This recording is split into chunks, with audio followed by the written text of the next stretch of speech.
Bilang na tayo. Panglimang bilang. Ito ay tumutukoy sa pagiging kasapi ng tao sa isang bansa na pinanumpaan niya ng katapatan. Ito ay tumutukoy sa pagiging kasapi ng tao sa isang bansa na pinanumpaan niya ng katapatan. Ano ang sagot? Itsasa, mandapit lagi. Mandapit. Dari?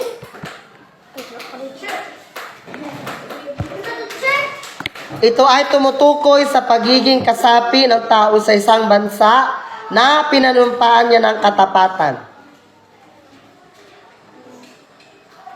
Pang-pitong bilang. Pang-pito, pang-lima, pang-man. Ay, pang-anim. Ay, pang-anim. Kung ang dayuhan ay nagnanais na maging mamamayan ng isang bansa, dumaraan siya sa proseso ng ano? Kung ang dayuhan ay nagnanais na maging mamamayan ng isang bansa, dumaraan siya sa isang proseso ng ano?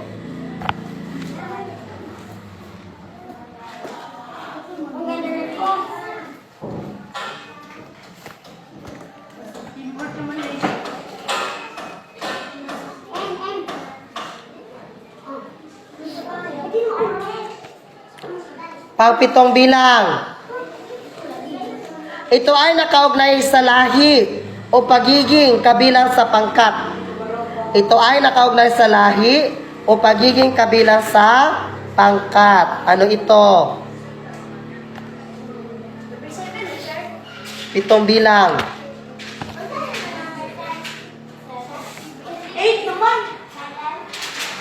Pito. Ikawalo.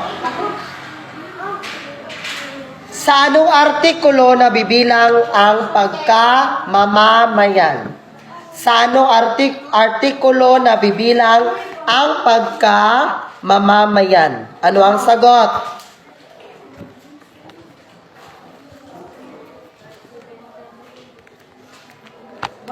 Sa anong artikulo nabibilang ang pagkamamamayan? Number 8, master. Pangwalo.